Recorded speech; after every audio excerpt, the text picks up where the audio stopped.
kontaan lool fekk ci sama doomu ndey sama doomu baay muy kilifa gi Racine ak soxnaam su baax si doon tey sama journaliste donc li ñuy wax ni àdduna day dox ba tey ñu daje fii si Tanger nekk en famille foog naa ni dalal mënul weesu lii donc Chéri Coco laay wax man gërëm naa la sant naa la. jërëjëf Racine. bon madame Kane dégg nga yaa ngi ñuy forcé ba ñuy filmer nii donc xam nga su bëri pexe moom vraiment doy na waar kenn quoi donc je suis très content nga ñuy jël nii man ak Amadou. Amadou suma xarit la suma frère la. c'est plus maintenant sa xarit suma frère la. parce que fu mu nekk vraiment. ni ñuy déggante tous les jours duñ toogante 2 jours duñ toog 2 jours wala 3 jours yoo xam ne déggante wuñ. waaw te bu ñëwee Dakar ñooy nekk. day nekk ñu Dakar aussi ñooy nekk. et là ça se voit que aussi bi ñu ñëwee fii mu ngi Casa. waroon ñibbi depuis ce matin mais il fallait que ñu gisee. donc mën a toog waxtaan ak yooyu quoi vraiment c'est un frère. donc lii yàlla lay def daal vraiment donc c'est un gars qui m'estime beaucoup. loo xam ne daal am na fu ma teg quand même te man aussi am naa fu ma ko teg voilà. donc depuis xamante ba léegi daal on est comme des frères quoi. En tout cas merci beaucoup hein, parce que c'était pas prévu l'interview mais moment yi dafa jar ñu koy immortaliser pour les jeunes et pour vos propres enfants ak votre descendance. léegi nag Amadou ñëpp xamee nañ la ci capitaine des Lions parce que reportage bi bu ñu koy def c'est pour nit ñi gën a xam yéen a ubbi yoon bi bu ñu toogee bay wax ay Sadio Mané toog bay wax ay El Hadj Diouf fekk na yéen a ubbi yoon bi en commençant par Caire 86 lan ngeen ñu ci mën a wax. waaw dinaa ci sawar lool maax laa si sax laay wax parce que ay témoins oculaires la ñu woon. beneen bi aussi li ma si gën a mën a wax rek c'est toute une histoire et en plus c'est tout un souvenir parce que y a beaucoup de rappels si ma mémoire est bonne mu ngi jógee ci Sénégal Zimbabwe moom moo doon qualification pour Caire parce que dans le temps Sénégal saa yu toll ci phase décisive boobu rek l'équipe est éliminée mu doon toute une déception pour la nation donc de génération en génération ba mu dal si ñun ñu tombé seen benn Sénégal Zimbabwe boo xam ne tout le pays était debout d'abord le gouvernement en question ñoom ñoo jël match bi je me rappelle bien dans la semaine du match dama am benn anecdote bu ma leen di jox ñun suñu génération on fait partie des gens yi nga xam ne ñun ñoo waral tey Sénégal di sol la couleur blanche. Pourquoi la couleur blanche dafa am on est tous des Sénégalais on est tous des Africains ñun dañu fonk suñu kilifa yi. mu am suñu kilifa bu mag bu ñu wax ni daal match bi bu ñu bëggee am ndam si kàttanu suñu borom nañu sol la couleur blanche mais tout blanc mais d'habitude ñun suñu équipement yi ay rouge vert jaune vert ainsi de suite loolu. la couleur de la nation mais bii daal mu ne nañ sol la couleur toute blanche. et à ma surprise générale ma ne kon bii de kilifa gu mag gi rek lañ ko mën a wax muy le président de la fédération. boobu nga baal ma yan maillot ngeen prévoiroon sol. maillot vert. vert jaune rouge. vert jaune rouge. d'accord. d'habitude dañuy sol maillot bu vert. wala maillot vert jaune ñu boole ko benn short bu vert ay bas yu rouge. donc mosoo leen am maillot yu weex. non maillot yu weex. parce que je me rappelle contre Togo on a joué avec des maillots rouges. d'accord tout rouge. yooyu sax photo à l'appui mu ngi fii. j'ai des photos à d'accord. donc bi mu waxee loolu comme notre cher président yàlla na ko yàlla yërëm yàlla xare ko àjjana muy vieux Ablaye Fofana. président foofu. moo doon président fédération. doonoon sama directeur aussi société à la Soadie. doonoon aussi sama président au Jaraaf. j'ai pris sur moi le téléphone woo ko boobu regroupement laa nekk. ma ne ko daal dañu ñu tegtal ay équipement yu weex suñu buggee gagner match bi. mu ne ma naa ñëw bureau ma dem bureau mu ne ma qu'est-ce yàlla ma nekk di ko li ma wax. mu defal ma bon d'équipement pour Week-end Sport Marzin Sport ak Coq Sportif bi ma demee mu wër ville yëpp loolu amul et bi ma découragé bay jëm si di jaar si Lamine Gueye bi ma jaar si benn shop d'équipement Badou Sandial la woon ñu xamee ko woon si Badou Sandial la man bu rëy la woon may romb nii rek mu gis ma rek génn capitaine looy def ñu xanaa nekk regroupement ma ne ko si fa laa jóge mais dafa am équipement yu mu doon wut man équipement mais pourtant nag maa ngi fi am équipement yu weex yoo xam ne jaraaf laa ko denc loolu ma ne ko ma xool ma ñëw mu tombé li ñu jox si tegtal yëpp ma jël téléphone am fixe bi boobu portable am ma woo paa bi ne jox ma Badou ma jox ko Badou mu ne Badou na ma jox équipement yëpp après mu def la facture Badou jël équipement yi floqué ko après jël daal ni ñu sax am naa fi ay blouson yu bleu bu fekkee ni nit ñi ñu ngi may suivre di ma topp jour boobu Sénégal entraîne ay blouson yu bleu de nuit lañ sol Adidas am bande bu bleu clair donc ñu jël équipement yi bi mu dee mu def ko si benn caisse jël blouson ak may yëpp jox ma jël suñu benn supporter Jaraaf man taximan mu yóbbu ma directement Tivaouane. c'est ça. yàlla na yàlla taal si barke muy sëñ Mansour ma dem yóbbul ko équipement yi jullee fa tàkkusaan mu defal ñu ñaan si équipement yi ba tëj kees bi ñëwaat sur Dakar ñëw regroupement jour boobu selef yi ñoom ñëw nañ si suba mooy les Sénégalais de France ñoom Bokandé Omar Gueye Sène Thierno Youm et consorts man jour boobu entraîné wu mais ñenn ñi laajte nañ ma entraîneur bi ne leen parce que dañu amoon complicité. mu leen sama bëñ moo doon xaw a metti rek mais ñu ngi koy faj waxu leen woon fi ma dem de retour je suis arrivé à l'hôtel à 19h bi mu ñëwee ma fekk gars yi ñu ngi restaurant ma dugg gars yi yuuxu foofu xam nga rek yàgg gis toog nañu yàgg gisante wuñu et que ce match là nag mu doonoon un match décisif léegi bi ñu duggee si bi ñu reeree ba pare ma dem sama néeg bokkaale yàlla na ko yàlla yërëm xam ko moom dafa sopp mu ñëw rek dugg sama néeg ne ma yow wax ma foo demoon boobu xam naa ni wax nañ ko ni fële laa demoon mun ma alors lu ñu la wax ma ne ko équipement yi daal laa demoon yóbbu mu ne équipement ma dajji kees bi wan ko mu tëb xam nga d'habitude suñu équipement yi laay raas bëri ay wuyaa lañ doon suñu mu doon équipement yu rafet yu weex tal mais kenn joxul la dara man aussi am na lu ndaw luñ ma jox mais buteur bi moo koy dugal si baax mu ne mais kan mooy buteur bi di man maay l'avance du yow man tey man maay joué avant mu saagaan tax man day daay nangu affaire bi ni yàlla def ñu dem match ba stade bi refoulé du monde lu musul xew Sénégal tellement le peuple y tenait donc ñu ñëw ñu def d'une fort belle manière cette qualification ñu gagné 3-0 yàlla def tombé mooy waral ay gars Bokandé moo dugal 3 buts ñu feete ko dellu hôtel man ma ne léegi damay dem récupérer ji affaire boobu ma ñëw fekk ko si néegam muy sangu ma foog rek ubbi kooku la ma ne ko man la je suis venu récupérer mon truc là mu saaga ma ndey. ndeysaan ndax yow da nga dof loo bëgg ma jox la waaye lii duma la ko delloo mu pare temps yooyu franc français la woon quoi mu dugg ubbi armoire ak petit franc français yu bëri dama nag demal dox sa dox nga bàyyi ma donc keroog la ñu commencé. di sol may macha allah loolu histoire la donc xam nga li ñu bëri xamuñu ko. waaw donc c'est sur la nouvelle génération. dëgg la nëbb la même si sama copain yi ma doon joué ñu bëri xamuñu ko. macha allah.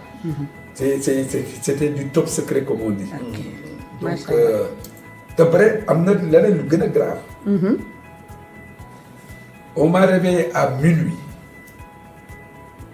bay match boobu ma lay wax na doxalal maa ngi jóge woon Tivaouane minuit réception bi sama téléphone sonné mooy chambre mooy décroché si biir ne la allo ñu ne ma café ma ne waaw ñu ne ma am na ku lay woo ministre bi moo la soxla soo rappelé Landing Sané la woon Niass gardien stade moom lañ jónni woon ndekete moom ministre bi ñoo ànd ma ñëw wàcce si réception bi gis Niass mënu ma kaay yooyu ma génn fekk ministre bi si oto loolu je viens de la présidence dafa am benn affaire boo xam ne yow capitaine yaa ko pour te montrer que le gouvernement était la république était impliquée ma ñëw ñu dem si stade bi dem jóg si lëndëm bi ma taxaw si ligne de touche bi ñu ne ma damay raam ba si rond central bi ma raam ba si rond central bi dem si yàlla na ko yàlla yërëm Niass gas fekk gas nañ foofu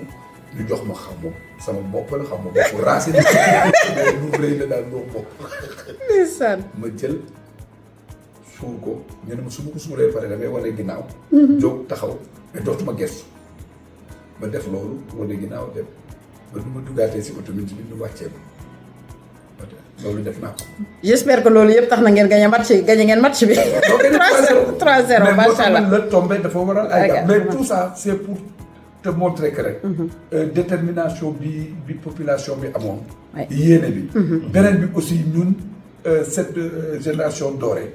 ba pare gars yi dañu xool ni sax même qualification bi dafa am ay faits marquants d'abord la pelouse bi ñu doon joué laay Racine. loolu kooku sañoo fa indi jour léegi nga ne nañ joué si stade bi xalaatoo ko. le terrain était bossonné ay creux par là par ici gazon bi dañ côté bii. ainsi de suite donc yenn partie sablonneux yi dañ ko mujjee arrosé pour ñun ñu joué si mais dans le contenu du match. ñun dafa mel ni woon dañu doon football si tapis tellement notre équipe était talentueuse. Ça je l'appelle le don de soi pour la patrie. Merci. Ça a toujours existé. Voilà. Racine Kane lan nga ñu mën a wax man fi ma lay laaj mooy par rapport ak nouvelle génération bi yéen vous êtes des richesses pour le Sénégal. Vous devez être impliqués dans la gestion sportive de ce pays léegi yow lan nga ñu mën a wax lan ngeen mën a apporter cette jeunesse là pour ñu mën a dem ca kaw ca kanam. Non, man je pense que là on a vraiment une très bonne génération donc depuis que ñu créé nu tuuti centre de formation yi. donc on a eu la chance quand même ci jëlee ay talents vraiment yu baax. de très bons footballeurs plus aussi les jeunes qui sont nés en France. Hein? Donc aussi ñu am envie bëgg ñu défendre les couleurs de la nation comme les Koulibaly. Qui est un exemple, moi je pense. Koulibaly c'est un exemple quand même quoi. Hein? Donc c'est l'exemple typique Koulibaly. Donc après il y a les autres, il y en a pas mal quand même quoi. Donc yoo xam ne ñoo ne ils ont envie de venir défendre les couleurs donc la nation. Donc du coup ñooñu vraiment li ñu mën a wax encourager leen accompagner leen dinañ ñaanal quand même ñu réussir ah parce que c'est un fardeau qui est pour ñoom mais yaakaar moo rëy ci ñoom quand même quoi. Donc c'est pour cela que encourager leen ñu mën def mais on aimerait bien qu'aussi des fois la fédération jël ci anciens yi ñu dugg ci fédération accompagner booy mën a waxtaan ak ñoom aussi dina accompagner dina conseiller ci pas mal de choses. Donc et là man je pense que foofu fédération bi xawoon ci faillir mais maintenant y a Cheikh qui est là-bas peut-être aussi de ce côté-là aussi il y a le gardien de but comment dirais-je Tony Silva donc et El Hadj aussi qui font un excellent travail donc j'espère que vraiment booy nañ leen déglu nañ waxtaan ak booy quand même quoi donc voilà. Okay. En tout cas li ñuy wax ne mag mët naa bàyyi cim réew. et man ce que je lance c'est que vous soyez impliqués pour mën a jàppale nit ñi je sais que ni bu ngeen koy def du ngeen ko lu ngeen ciy xaar mooy population bi et surtout cette jeunesse là ñu mën a acquérir expérience bi nga xam ne moom ngeen am certes ce n'est plus la même génération mais il faut vraiment que ñu jariñ ci jële ay misaal ci yéen parce que da ngeen dund te ku dund am nga expérience léegi bu ma doon laaj par rapport ak équipe bi nu mu formé woon nii léegi yow Amadou kan mooy jouer sa poste instant yi sama poste kii dina ko jouer Guèye booy Pape Guèye da koy jouer donc des fois ñu indi Pape Sarr Pape Matar. Des fois Lamine Camara aussi. dina ko jouer. d'accord yow nag Racine. poste bi xam nga léegi comme avant ça dañoo am stoppeur am libéro. suñu temps. donc voilà ñun le stoppeur était sur le 9 moo doon topp 9 di ko marqué tu comprends. libéro bi moo nekkoon Roger.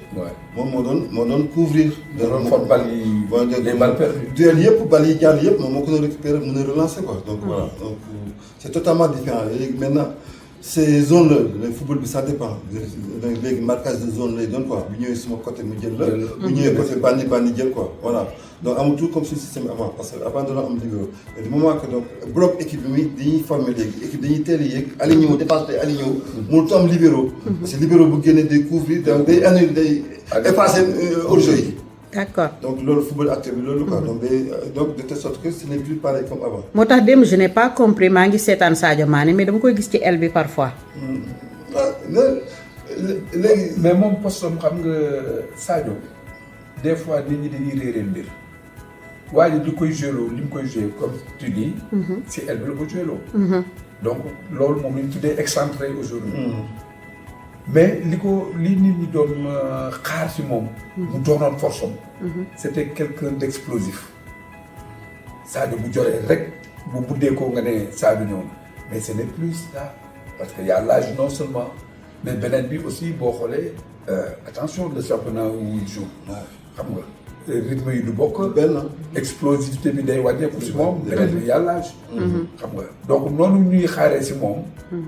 c'est toute une pression. te loolu nekkul ci moom. d'accord bon il a son vécu il a son expérience. jëmma nga faak yëpp mais kattan gi dëgg. boolatul kattan gi nga xam ne mu woon ak moom Liverpool. non il y a deux Sadio. Ouais. Il y a deux Sadio, il y a Sadio de Liverpool et le Sadio actuel. Donc il faut le reconnaître, il faut l'accepter. Hier, on a fait un très bon match. Moi je trouve qu'il a fait un très bon match. Mais explosif bi am. Par exemple ci le jeune Mbaye. On l'a vu la différence. Ah, néew tout Sadio léegi. Donc Sadio maintenant il apporte beaucoup l'expérience et tout ça, le métier. Hein? Mais il faut que les gens nit ñi xam exactement amatuñu Sadio Liverpool. Hein? Vraiment c'est un gosse qu'il faut vraiment encourager, remercier, hein? Parce qu'il a beaucoup donné. Et jusqu'à présent hier il a fait un excellent match. Donc vraiment amuñu PM quoi, voilà. Donc voilà, donc c'est ça. Donc ouais, vas-y. Mais je pense qu'aussi on a besoin des jeunes quand même quoi. On a besoin des jeunes parce qu'ils sont plus explosifs. Comme le match d'hier bi amoon ah ay boy yu mel ni Mbaye démb donc peut-être ñu doon gën a kii quoi en plus on a eu des occasions yu concrétisé wu li gën a difficile li gën a compliqué parce que match mënoon nañu ko rey de telle sorte très tôt def différence bi donc duñ ci sonn sax quand même quoi on a eu des occasions yoo xam ne bi ñu ko concrétisé woon dina doon gën a yomb mais c'est le football qui est comme ça. Football moom mel noonu ah. Football moom vraiment kenn mënul jox résultat wala wax la dara. tout est aléatoire quand même. voilà booy wut incertitude. ci football moo koy fekk. parce que mooy li ñuy wax quoi du lundi au dimanche da ngay préparer sa équipe. mais le jour J ñu ñëw ñu wan la leneen. yow mii moo tax nag loolu moo am solo si entraîneur. parce que après da ngay am lu lay déjouer. yow sa ay calcul yëpp da nga ko defoon teg sa schéma tactique ainsi de suite. mais arrivé au stade tu vois autre chose. donc la réaction immédiate dafa war a am. yaakaar ngeen ne Sénégal dina gagner ndam li. Bien sûr, bien sûr. Bon, moi, je suis mitigé ou optimiste? Je suis optimiste dans la mesure où le groupe est très bon. On a une bonne amalgame d'expérimentés, plus des jeunes qui sont là. Comme on dit, nañu ñaan yàlla rek muy ñuy tomber si sunu ay jours. Démb je me suis dit que c'est un nul qui nous a arrangé quelque part pour le parcours. Parce que vu fi ñu jógee si victoire boobu les pronostiqueurs les stars du monde ñëpp Sénégal loolu xaw na joué démb si euphorie wu naagu et dans le match ñu ñëw gis leneen et réaction boobu attention moo tax léegi nag ñu delluwaat wàccee mbagg yi dugg léegi ci biir compétition bi xam ni tout peut y arriver. Donc c'est la concentration c'est le sérieux beneen bi nag et la volonté de vaincre. En tout cas merci beaucoup d'avoir partagé ça avec nous sama genre yi nga xam ne profane lañu ci football di leen jaajëfal di leen ñaanal yàlla mu bàyyi leen fii ba ci kanam ngeen mën a accompagner les jeunes merci. Amiin.